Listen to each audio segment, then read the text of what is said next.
The next talk presented by Ground 1234 is How I Hacked a Bank by Per Torsheim. Okay, hello everyone. My name is Per Torsheim. You know me as the founder of PasswordsCon, and I'm really happy to, talk to you again. I'm really sorry this is not happening live in Las Vegas. We're at the B-Sides conference. I really hope to see a lot of you, all of you, next year in 2022 in Vegas. But for now, this is virtual. So what I'm going to talk about is this talk, how I hacked a bank using a paper form. And as the title says, there's a fun story in this. I couldn't really decide for the title, whether I'm talking about social engineering, if I'm talking about issues with power of attorney concepts, if I'm talking about digital identity solutions and so on, but the title is what it is. Anyway, here's me in front of my car, or my previous car, but the license plate is a word in Norwegian, which only lacks a W to make it the English equivalent. You can probably guess what it is. And I'm really proud of saying that some time ago on Twitter, I tweeted that I have a reputation to maintain, that I have it verbally from Cormac Hurley. He's a researcher at Microsoft Research, with a witness present that he's interested in passwords while I'm obsessed with it. And I asked Cormac if he could confirm that statement. And he responded saying, confirm, I have a healthy curiosity while Torsheim is pathologically obsessed. And this is something that I'm actually really proud of, having that from Cormac Hurley. But again, back to the talk. So some background information, depending on whether you are in the US or Canada or UK or Japan or Australia or the Cayman Islands or in Norway, some background information is necessary. Because again, this talk is about specific stuff that you can find only in Norway at the moment. First of all, everyone does online banking in Norway. Almost every single adult from age 15 and upwards are using online banking, be it usually using apps on Android or iOS, but there are also those, of course, that are using just a web browser on a normal computer to log into the online bank. And in Norway, we also have a solution called Bank ID, which is used by everyone. It's a common authentication and electronic signature solution. It's an identity solution. And in full disclosure, I now work for Vipps in Norway, the company who is the developer and sells the Bank ID solution as well as some other solutions. I started working for them on March 1st, 2021. But there is a situation in Norway that not everyone is actually online. There are some people that for different reasons, they could be old, they could be disabled, or they are just, a bit too paranoid and they are not using, or they're not willing to be online. They don't want to use online banking as an example. So for a few cases, we need, or the banks in Norway need to support that in other ways than just having a web page or an app for a phone. So for several years, we have had something called disposisjonsrett in Norwegian with Norwegian banks. I tried to find, an exact translation of this into English, and the best way to describe it is to provide power of attorney to somebody else to handle your bank account. So if, say, you're blind, you're disabled, or you're just truly paranoid and you want somebody else to handle your business in your online bank, you will provide a power of attorney to somebody else. And when you're using Bank ID, it's a two-factor authentication solution where you have a username, you have a password, and you also have an OTP that you will provide.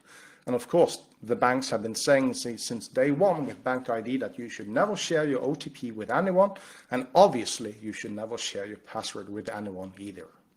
Now, if you are, as me, into passwords, you do know that quite a few people will share their passwords, and there are also those that will share their OTP tokens with other people as well. It's a matter of trust. But at least for this case, in Norway, the banks say you should never share these secrets with anyone, including, boyfriend, girlfriend, wife, spouse, whoever it is. Now, looking at this, especially, do not share the secrets. That was actually a red flag to me. Like, I'm getting annoyed by this because I know that people are sharing passwords. Kids do it, teenagers do it as a, sign of trusting each other, and I know that adults do it as well. So I wanted to look into how this stuff actually works, especially the power of attorney part. So I looked at the largest bank in Norway, DNB. It's not just the biggest bank in Norway, but by far it's a lot bigger than the second biggest bank in Norway. And usually when you use bank ID, this is completely online, and you log in using bank ID, you transfer money, you pay your mortgage, you pay your rent, you pay money to the people in the US, and you do that all online, and you never have to visit the bank physically. Actually, in most cases now, you will never visit your bank, and in the very near future, there will be no need ever to visit the bank physically again. Everything will be handled online, including the process of signing up to become a customer of a bank or to get a mortgage, as an example, with a bank. No need to visit the bank physically. But for the power of attorney concept, it's very simple. When you go online, you can register a new person that will be given access to your account to handle your business on your behalf. Doing that online is a very easy process. You have to type in the social security number, which is basically our usernames in Norway, and say that this person will be given access to my bank account. That person needs to be a member or a customer of this bank specifically at the time of sign up. The person needs to be 18 years of age or older in order to be allowed access to manage your bank accounts. And that's basically it. Click and click, click, and go, and you're set. But I wanted to look into the alternatives for this because, as I said, not everyone is online and can do this online. So DNB, as one out of several banks, provide an alternate option. You can use a paper form and send it by postal mail to the bank. Because bank ID, let's just say that bank ID is, perfect, it's secure. So I was curious about, okay, and so you can fill in a paper form and send that physically to the bank. And by doing that, you can provide somebody else with access to your bank account. And that access will then be, digital. Interesting concept. Let's look into it. So DNB, the biggest bank, had this paper form. It was a one-page paper form looking like this. It's in Norwegian, so sorry about that, but I will explain a bit for you. So first of all, there's the owner of the account. That's me. I'm the victim in this case. And I will have to, or an attacker will have to fill in my name, my address, which is publicly available information, my social security number, which is sort of a secret, but it was never meant to be a secret when the algorithm was designed, and my bank account number. Now, banks in Norway are not allowed to disclose to anyone basically your affiliation with the bank, if you're a customer, your bank account number, and so on. But in a way, it's not much of a secret really. Which bank are you using? What is your bank account number, and so on? If somebody's to pay you money, they need to know your bank and your bank account number. And then there's information about the person that I'm providing power of attorney access for. And that is, in this case, going to be the attacker.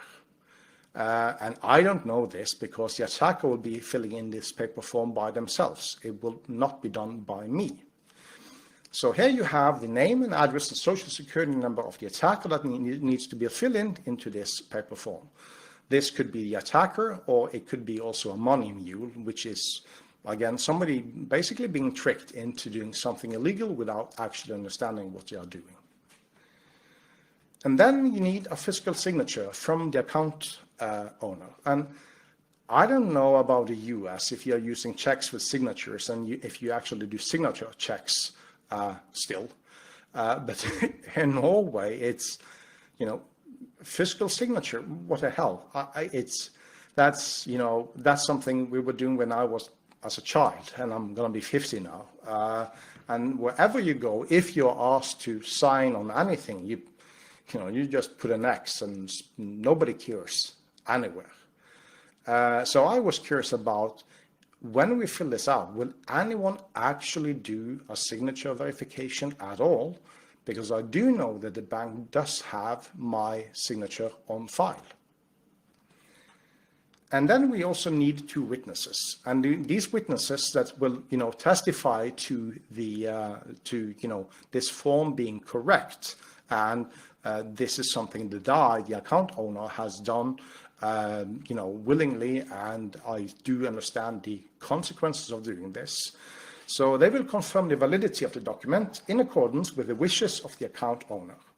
And witnesses cannot be the spouse, partner, parents, kids, or grandchildren of the account owner.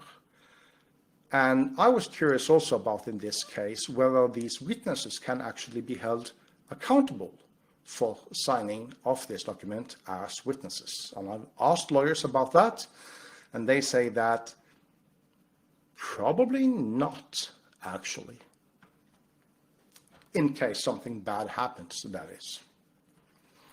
So, first of all, I said the Norwegian social security numbers are not really supposed to be a secret, and that's true. But the funny thing is, a lot of Norwegians still think that their social security number is a secret, and they try to keep it secret. And what's even worse is that a lot of businesses are still using the social security number as a secret when it's not supposed to be used that way. The algorithm for generating our social security numbers is not a secret at all. It's public information. It's 11 digits. It's my date of birth. So mine is 10/09/71, so September 10, 1971, and 5 more digits. And these last 5 digits, the middle one of them is a gender indicator. So odd numbers are men and even numbers are women. So you need to find my birthday, which again is September 10, 1971, and then you can use a generator to find all the possible social security numbers for a man born on September 10, 1971. And that's approximately 100 numbers, maybe a little bit more. And when you have generated those 100 numbers, you need to find a service that will allow you to verify the validity of the number, meaning, first of all, is the number actually being used by a real existing person, male person, today, which is alive? And then you need to figure out if that person is me or if it is somebody else, another man born on the same day. That process isn't really hard. So in order to validate these, we were looking around, because I did this as a project with 3 good friends of mine. So we looked around, and it's a known fact among especially, security people and hackers that there have been time and again, there have been services online which will allow you to verify the validity of a Norwegian social security number. So we are not disclosing any names or logos or countries in this, but we did find a service that allowed us to do that unauthenticated, no rate limiting at all. And I just have a picture here of the Swedish chef without any other explanation. But we managed to verify and ensure that numbers were valid, and we could also find that the specific number used by me belonged to me using a specific service that we found on the internet. So then we have a social security number, and the last thing that the attacker needs is to figure out my bank account number. I did talk to the super financial authority of the Norwegian government, and they said, well, your bank account number is not a secret. It is not supposed to be a secret, and in many cases, you have to give it to others if they are to pay money to you or transfer money to you. And for some weird reason, while doing this little research project, I actually sold a camera lens for one of my DSLR cameras to somebody else in Norway, and I was going to send the camera lens by physical mail to them, and it's cash on arrival. So they go to the post office, they have to pay for the lens at the post office before getting the package. And when they get the package and they make the payment to the Norwegian Post, Norwegian Post will then transfer the money to my account. And I never actually thought about it before, but filling out the information that goes on the package, I also actually have to include my bank account number on the package. So not only will the remote post office get my bank account number, but the recipient of the package will also get my bank account number. And there you go. So if you send anything by postal mail that people are supposed to pay for when they receive it, they will also get your bank account number. So it's sort of easy, actually. But in our case, we went with a bit of social engineering. We wanted to see if we could convince a customer representative at DNB to provide my social security number to an attacker. Now, a good friend of mine who's a specialist in social engineering, he does a lot of pen testing in that area here in Norway. He took on the challenge and he called the customer service of DNB.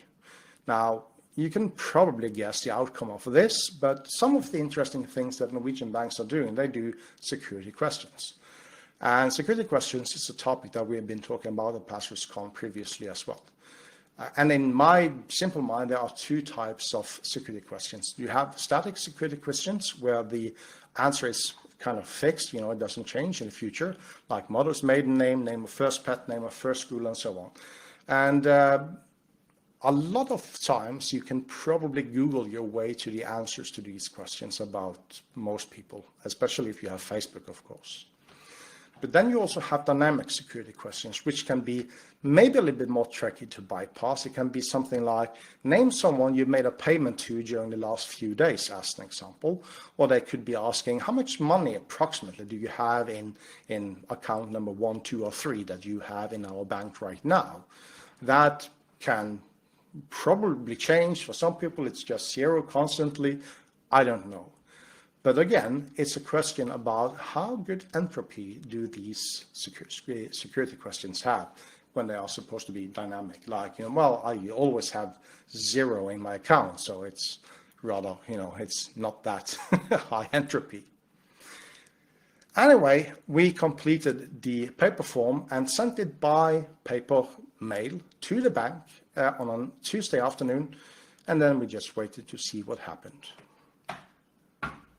Boom, that happened. We actually hit jackpot on this.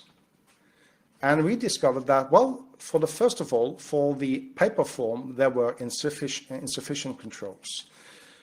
Not only did we fill out the paper form, but we used several colored ink pens to fill out the paper form. We had several different people write in the information. So you have, should I say, different fonts or writing styles on the document. The 2 witnesses were just 2 random people at a cafe, 18 and 19 years old.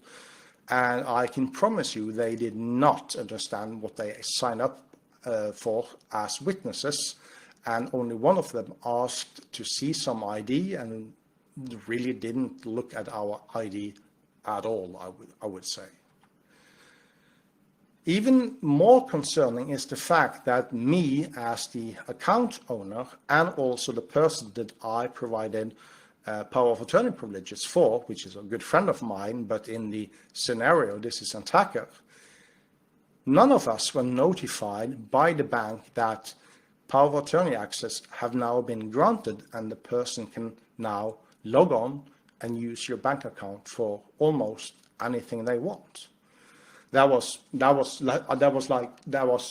mind-blowing shocker to me and to everybody else as well. I mean, it's somebody gets access to your account and nobody notifies you or the person that actually gets access to your account. That's insane. And not only that, but the person got full access, meaning that you can do everything except you can't get a mortgage or, put me into more debt by having this access as an attacker. And you cannot pay my bills for me, even if I'm receiving my bills electronically. And in Norway, most bills are received electronically inside your bank, but the person with power of attorney privileges can't see them and can't make the payment. But the person can see my entire payment history 10 years back in time, which is sort of crazy in some cases. We also found that this power of attorney access, there are legal agreements on this, but they are different from bank to bank. It's not standardized between the banks. The way you order power of attorney access, the overview, the way you can look at, the setup of this, and the changes you make to it, because you can give a power of attorney access to several people if you like, or 100 people maybe. We don't know how many you can actually give it to. The use of it, the logging, alerting, and removal of access are all different. And in almost all cases where we checked, it was very hard to figure out what's going on, who's got access, what have they done, what have they seen. And there are no controls for me as an account owner to set up, any limitations on what they can do or cannot do, which was crazy. And we, just as one example, we found that one of the legal agreements for this power of attorney access had hard-coded December 31, year 9999 as the expiry date, and you couldn't change that at all in the contract with the bank. So once you sign it, they will have access into eternity, or pretty much, or until you again say that, well, I'm cutting the agreement, I don't want to do this anymore. And also, again, another shocker, when I logged on using either the web version or the iOS app version of the online bank app, there was, in the main screen of the online banking screen, there's no information there that somebody now have access to your bank account. Nothing. You can't see it. You have to go into several submenus before you can find the fact that somebody else have access to your bank account, which again is a shocker, really. So of course this needs to be fixed. And I did talk, of course, to the bank. I'll get back to that. But one of the things that we found is that while using time to do rate limiting and using time to our advantage is very important in this case, and to the disadvantage for criminals. So if you got an iPhone, maybe you have entered the wrong PIN code a couple of times and you've seen messages like this, iPhone is disabled, try again in 5 minutes or 10 minutes or 1 hour or 1,000 years, I don't know. That system is not really that much applied to these systems as of, even today. We also saw that there was an absolute complete lack of granularity of access. Either you give full access, apart from, the attacker or the power of attorney person will not be able to give you more depth, but they can do anything else. So it's either you give full access or there's no access at all.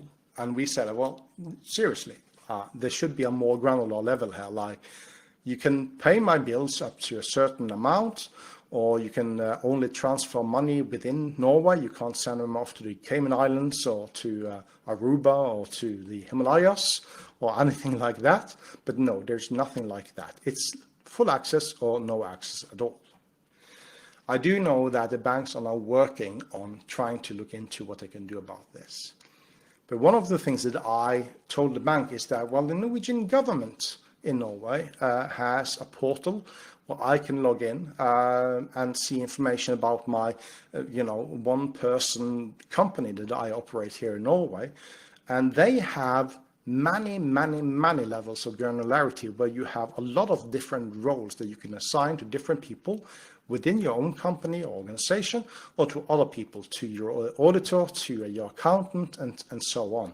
And I said to the banks that, well, shouldn't you be able to do something similar as well, to provide granular access for different people whenever you want to grant power of attorney privileges to somebody else to handle your situation for you? And of course, I did this in a responsible, or as I prefer to say, coordinated disclosure way with the Norwegian bank DNB.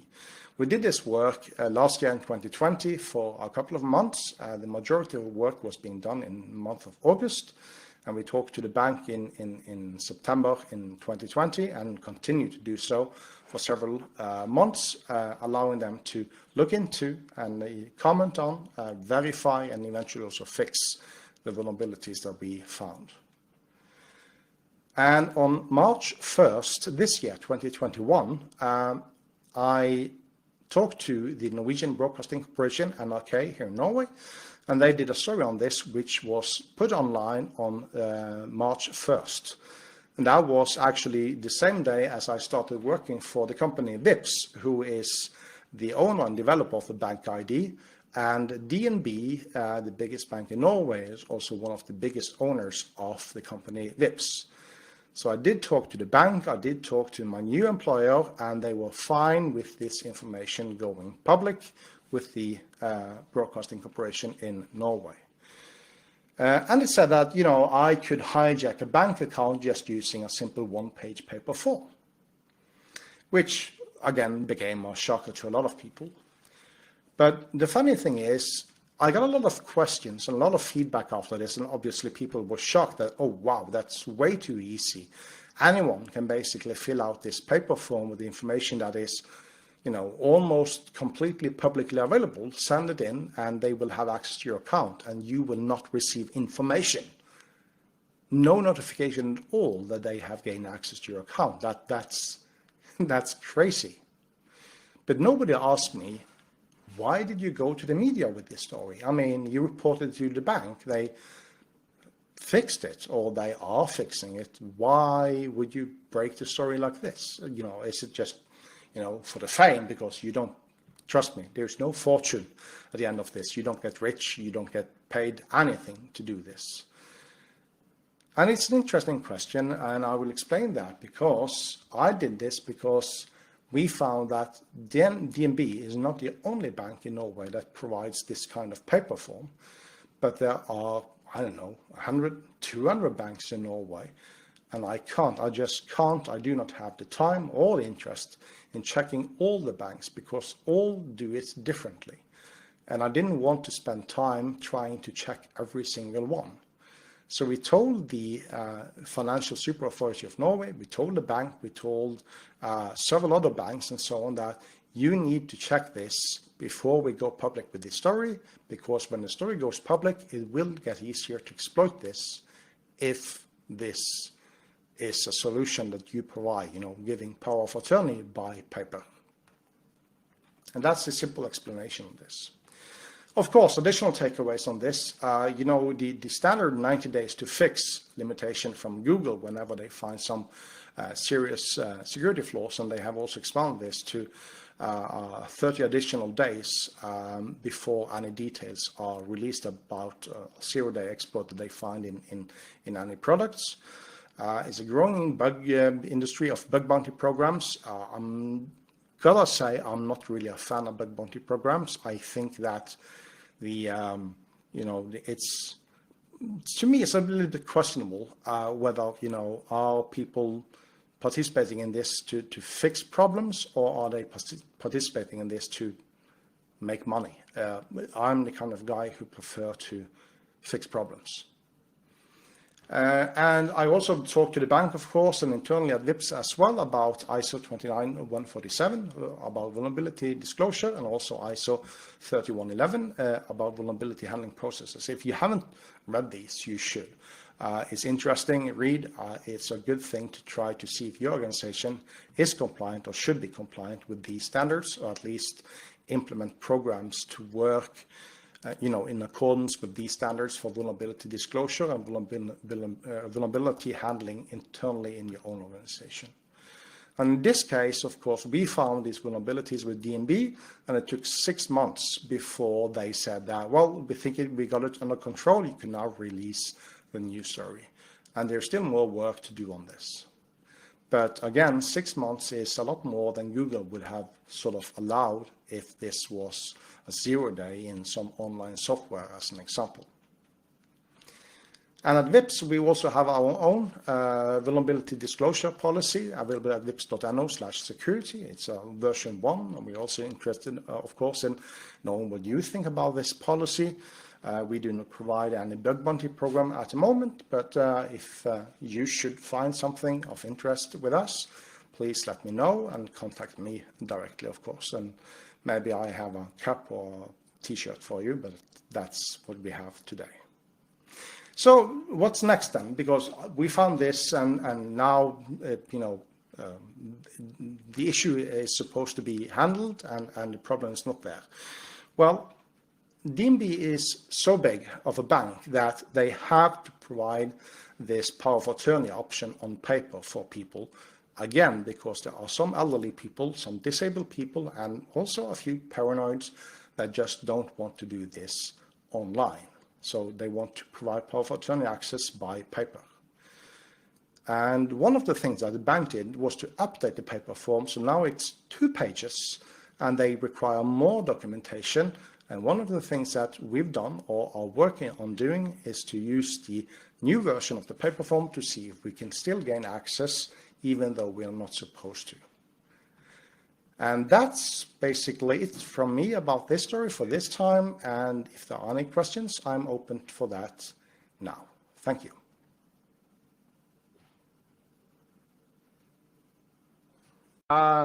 Okay, so good to go. Excellent. So, okay, I'll get back again to decaf here.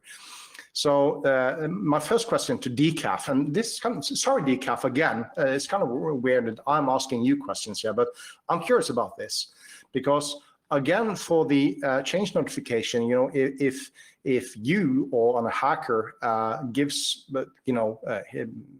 another person access to your account, yes, there will be a notification to the account owner. But how do they do that? Do they do that online? Do they call you? Do they send you a physical letter? Do they send you a text message? And so on, because different notifications can have different security levels, and some of them can be blocked or they won't make it in time and so on. And the second is also of this notarized signature, because again, a notarized signature is, well, I hear you, you need to go to somebody who is allowed to do this stuff, but can they be bribed? Can you fake their seal and their name and signature? Will those signatures and so on ever be checked? Because it's part of a sort of a physical world, and the issues that we found here was part of a physical world using a paper form, while the standard way to do it is to do everything digital using bank ID, which is identity and authorization. And, you know, at least for the background for this talk, we could say that bank ID is, you know, secure. So that's sort of my questions. So decaf, it says, it depends. I got emails, text, and physical letters on changes. Sometimes all of them won't change. Okay, that's interesting. You know, I'm like, you know, I can't totally guarantee, but I can tell you, I swear on my life, I do want to go back to Las Vegas next year to do PasswordsCon together with B-Sides live in Las Vegas next year. I'll do the password song, I'll do the password dance, I will, you know, do all kinds of crazy stuff to make it happen, and I hope to see lots of you people there. And decaf, I'm gonna buy you a decaf coffee, and I would like to talk more to you. But are there any more questions? Looking here in the channel now, so let's have a look. Sometimes all of them for one change from decaf. Yes, it's probably possible to forge a notary through bribing, but it would be traceable and land them in prison likely. Okay, yep, that sounds good. The concept of notary has, you know, it has at least existed here in Norway as well. If you are a student and you are going to well, a long time ago, when I was no longer a student and I was going to apply for jobs, they would ask for copies of my, certifications and degrees and so on from school and so on. And what I would have to do then, I would have to go to, as an example, a postal office and have somebody there make copies of my original papers, and they would sign them and they would stamp them and say that, yes, we are sort of a notary. It's the official postal mail of Norway certifying that these copies are correct. Now, of course, you could trick with that as well. It wasn't really that hard. It's just paper copies. But today, it's, I don't know of cases more or less where you use this kind of concept anymore. It's digital, except in this particular case where we have witnesses signing off and they are clueless on what they actually sign on to. And very much up to Amit at some point. Very interesting topic. Okay, yeah, thanks, Decaf. Interesting. Okay. Is there anything more to say? Not sure. And also time is of course running. We still have, well, we still have 10 to 12 minutes, I think. Are there any cultural factors that make this example unique from Niven? A good question. When I've been doing PasswordsCon, I've done it in Norway and Sweden, I've done it in Germany, I've done it in the UK and done it in the US. I've been doing talks in many other countries as well about passwords and so on. And I've been getting increasingly more interesting in the, should I say, even psychological, but at least social and cultural differences that do exist. Here in Norway, there's sort of a saying, not only in the security community, but the Norwegian population at large, is that we tend to be naive. We trust each other. We trust the Norwegian government. We trust our prime minister. We even trust the tax authorities. The government does our taxes for us, and they tell us whether we have to pay additional taxes or if we get some money back. And almost all Norwegians, they would just receive the result from the government's tax office, and they will just sign off, yep, that's fine. They don't even check the numbers. And if that makes us incredibly naive, you would probably say that, yes, that makes us very naive. But we are, we are a country where we trust each other, and that is a good thing for us. But we are also aware of the fact that they can be abused, which is something that we do see in some cases of cybercrime, as an example. And I do know from other countries where I've been that people, they just looked at me like, you Norwegians, you're freaking crazy. You gotta be kidding me. You trust the tax authorities? And we do. For this case, it's a bit more interesting because I did ask DNB and also other banks about these paper forms, and they said that, well, yeah, thank you for finding this, and it's we still have them because there are some people who needs them. But we haven't really given it a second thought for years and years and years, because it's now close to 20 years since we started using Bank ID here in Norway, and it's 10, 15 years ago since pretty much everyone used Bank ID. So, still doing stuff by paper form with banks is, you don't do that in everyday life. So it was basically like, oh yeah, oh wow, there's a paper form, and we just completely forgot about that. We haven't updated the technology in like a decade or more. That was sort of the thing in this case.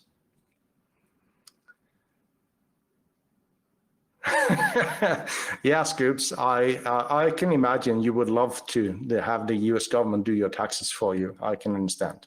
Well, not naive, says Decaf, just not beholden to those who make money off making us all fill out all taxes ourselves in the US. Good point, good point.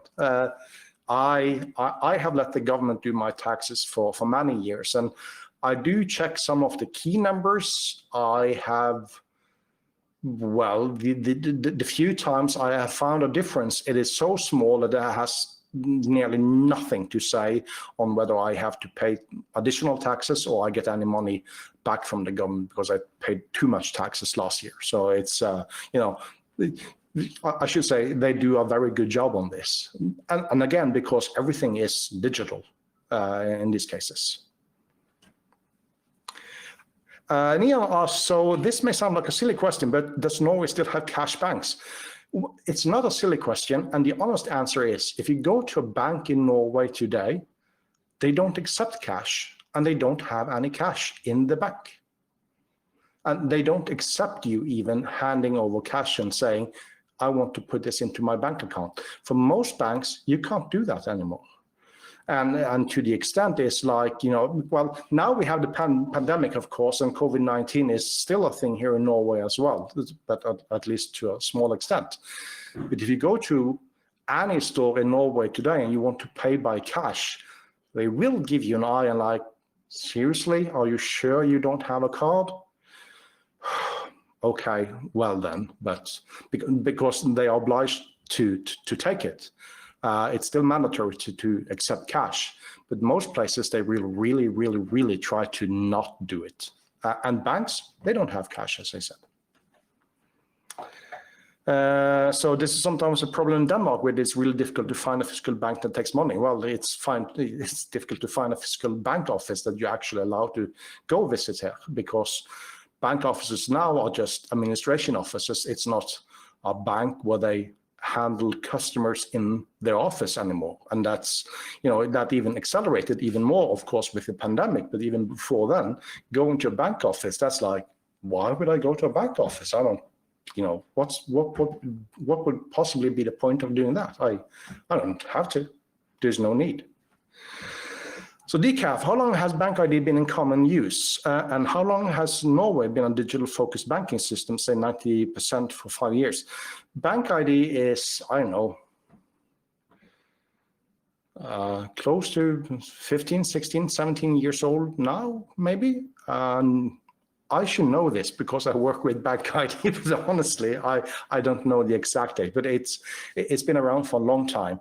And today, you know, you can essentially say that everyone aged 18 and older are using Bank ID, period. I mean, the percentage that's not using Bank ID is very small.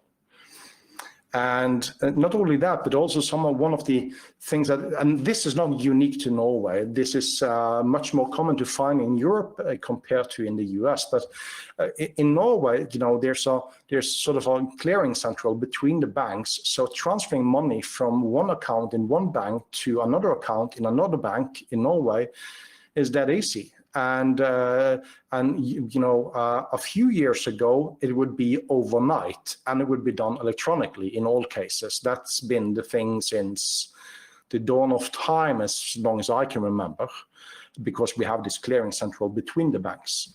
But the company that I work for now, Vipps, we have a payment solution named Vipps, where the money is sent and received instantly within Norway, within anyone using Vipps. And almost all adult Norwegians, again, are using Vipps. So if I want to send money to a friend of mine, I would just use the Vipps app, and 2 seconds later it says ping in my friend's phone, and my friend has the money in his account and can use them 2 seconds later. So that and that is available for everyone. So it's pretty awesome in Norway. Okay, more questions around?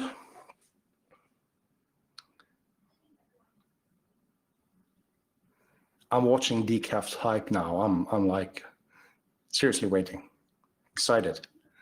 Come on. You can do it. Type. And for those of you who haven't been to PasswordsCon before, kittens is a thing. And also puppies is a thing. If you go to PasswordsCon.org, you can read a little bit more about the use of kittens and puppies. But it's basically sort of symbol you use on your first or second slide of your presentations, where you say that this is the background information that we sort of believe that you already know, and the next slides are going to be like that advanced. So that's why I have kittens. This talk is basic stuff, really. At least I think so. And we have 3 more minutes of the live Q&A before I need to get off and leave the stage to the next speaker and the next on here on stream 2. Okay, very under pressure on the gap. Totally fine. I understand. Been there, done that. Well, anyway, thank you once again for all of those asking questions here. I will, of course, stay online longer here in the channel and also the other channels as well. So feel free to reach out on the Ground 1234 channel on Discord. You can find me on LinkedIn. You can find me on Twitter as Torstein, and so on. If you have any questions or comments, or if you'd like to, meet up sometime for a coffee and a talk about anything that has to do with digital authentication or even, paper form authentication, please reach out, and hope to see you in Las Vegas next year. Thank you, Cool Asset. I love you too, man. Okay, I think that's about it. Nothing more. Okay, Nian is typing.